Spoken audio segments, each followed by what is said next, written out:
changes that would have happened today. So, Andy, I'm sorry to do this to you because I know it's no fun, but what time did we come off? Exactly. I think 10 past 11.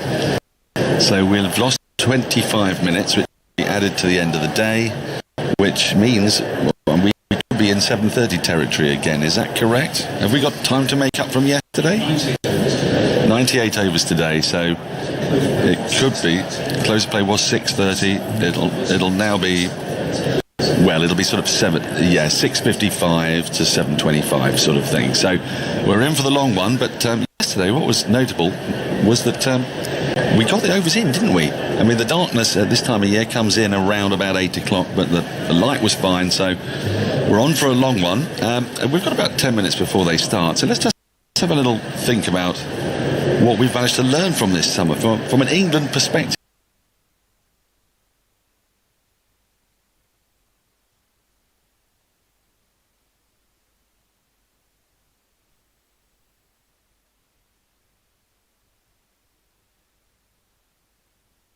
Of it, we've sort of realised that the best England attack involves Stuart Broad and Jimmy Anderson. Yeah. So what have we learned? Not a great deal in terms of the bowling, with the Duke ball in hand. Broad, Anderson, Woke.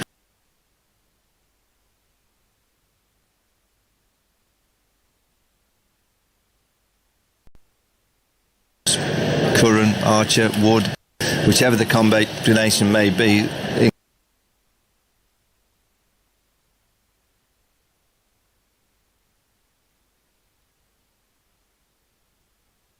Got 20 wickets in them, no question. You only have to look at the record at home in the last few years.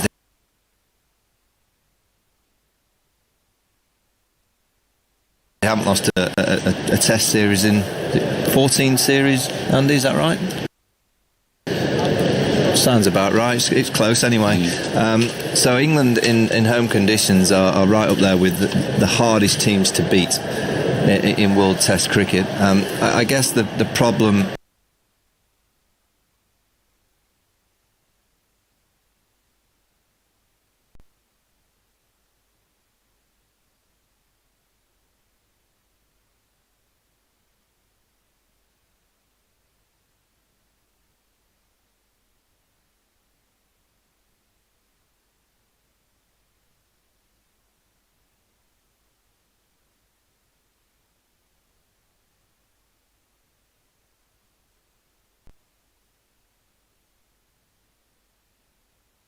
Handers and a Pakistan team.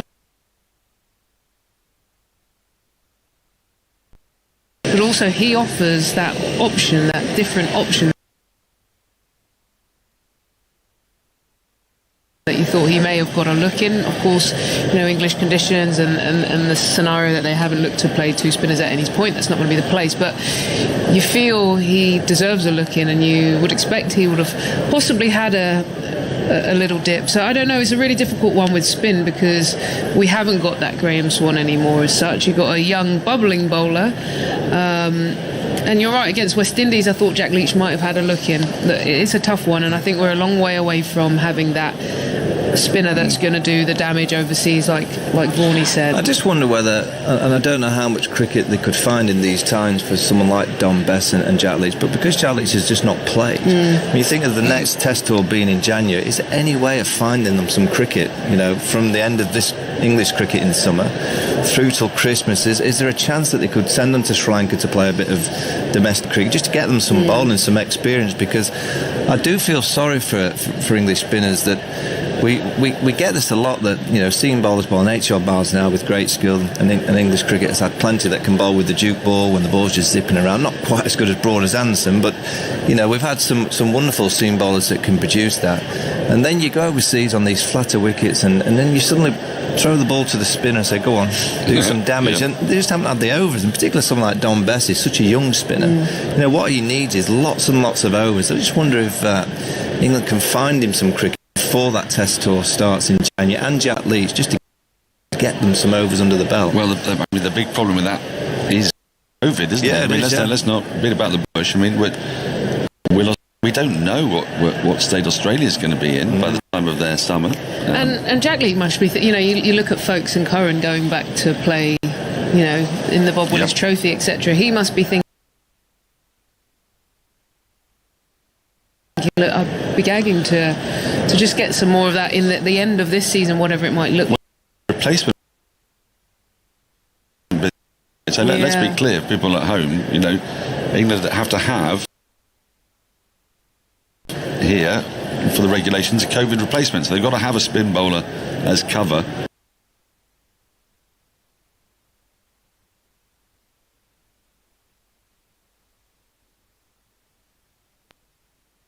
For Dom Bess in the highly unlikely event that he tests positive for COVID at some point. And that means that poor old Jack Leach gets no play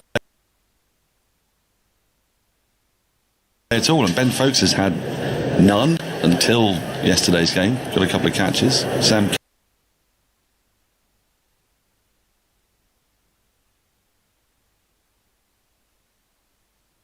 Curran has been in and out of the side, but Leach is the one who's been most disbenefited, and it's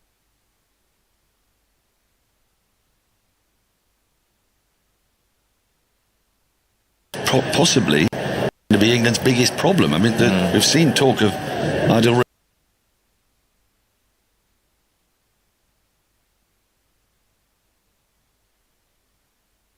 Rashid being talked up as coming back into the Test side.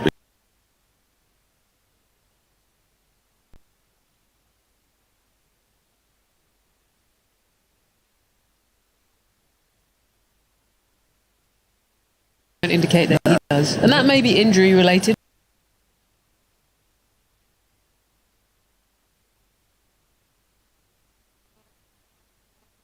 Or it may be, personal choice, but I haven't seen signs that he actually has come out and said this is something, which, like you say, Johnny Bairstow has. Well,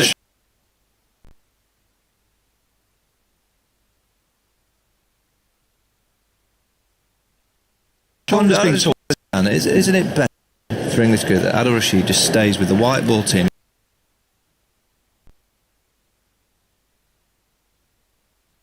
and is the best white ball leg spinner in the world? If he came and played Test cricket, he has to bowl a little bit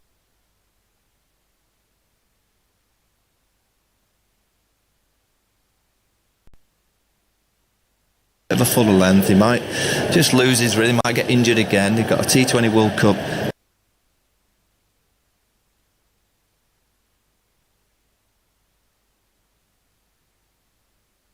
in a year's time, another World Cup in a couple of years after that. I personally would prefer Adil Rashid just to be a brilliant white ball bowler as he is now. And Andy, I mean, it's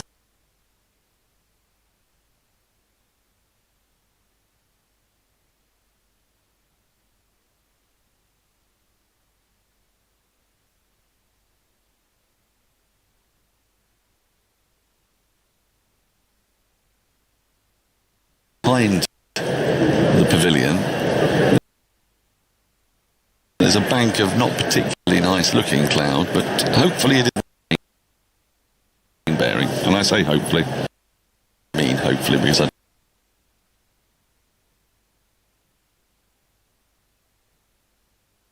can't tell you if it's the case or not.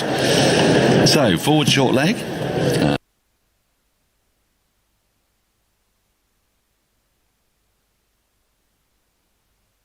Broaders at mid-wicket. Pope will be at forward short leg. The 4 slips in. The wicket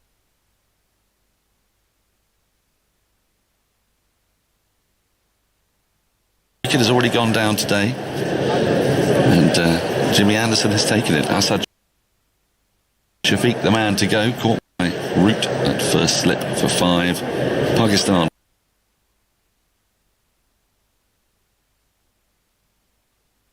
30 for 4 in all sorts of horrible trouble, and now we get the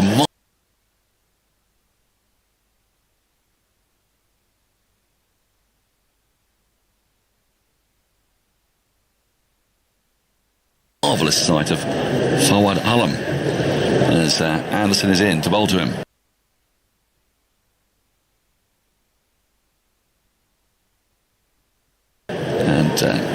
defends crabbily his first ball out to a short extra cover.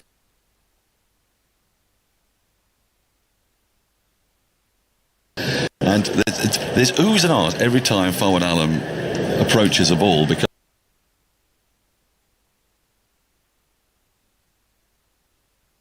I know it's at the end of the over, by the way. It'll become a bit of a cliche if we're not.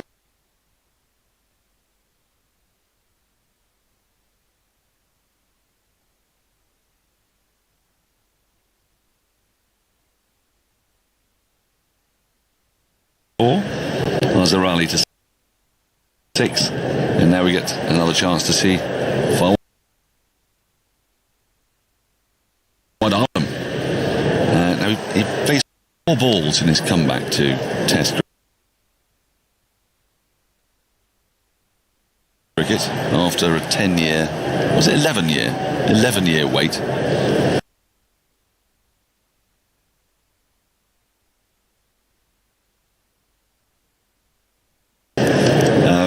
It was one of the stories of the last game, wasn't it?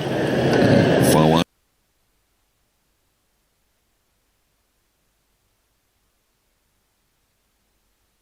He's got a terrific first-class record, but not been seen by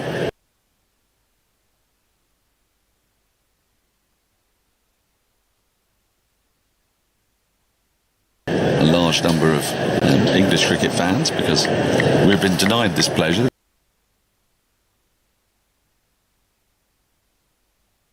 The stances, we believe, got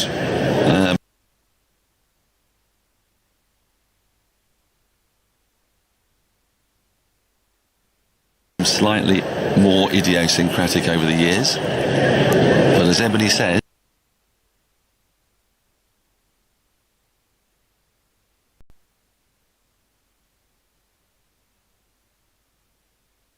and Ebony, I'm trusting you to be on watch here. Watching. As Broad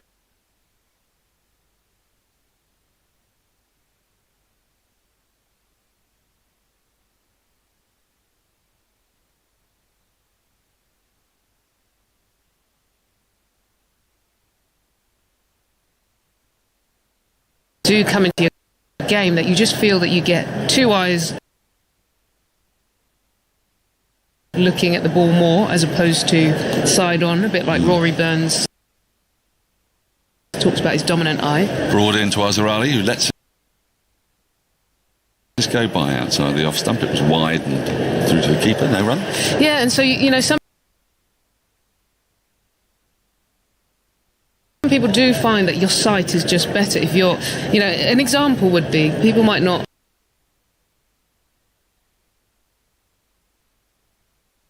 have ever tried this, but not facing 90 miles an hour side on, trying to hit the ball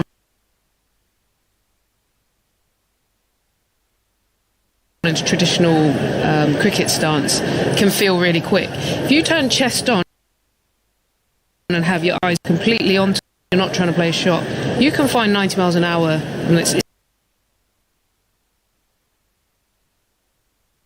quick, but you can actually just duck and weave out of the way. You see the ball really well. I've tried it in the net, and it's a good process if you want to develop confidence against speed. Here is Broad once more to us, and he's up to the pad, big appeal. He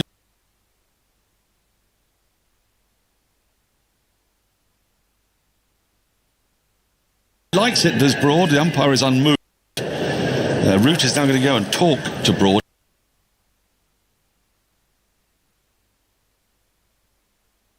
It was full, but I think it was angling down the leg side. I'd be surprised if they go for the review here.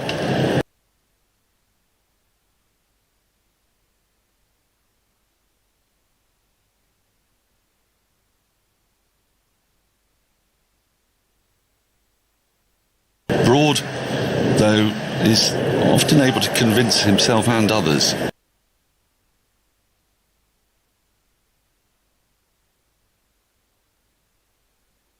A joy to watch. It is indeed. He starts in again. Azar survived.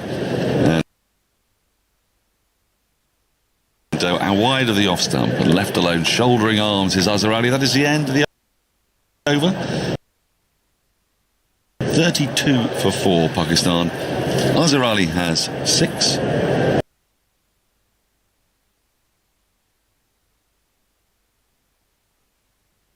Fawad Alam has yet to score, and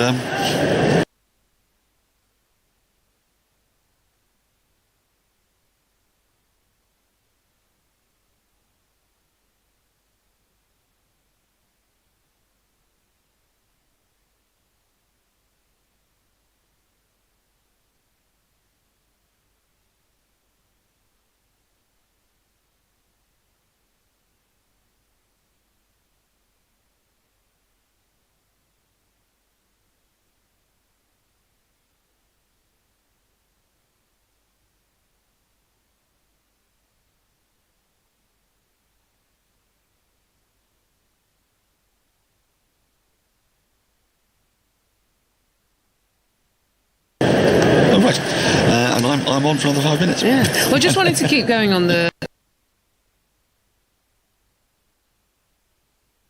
Fawad Alam thing. I just think, look, some people are unique, and Rory Burns talked about trying to get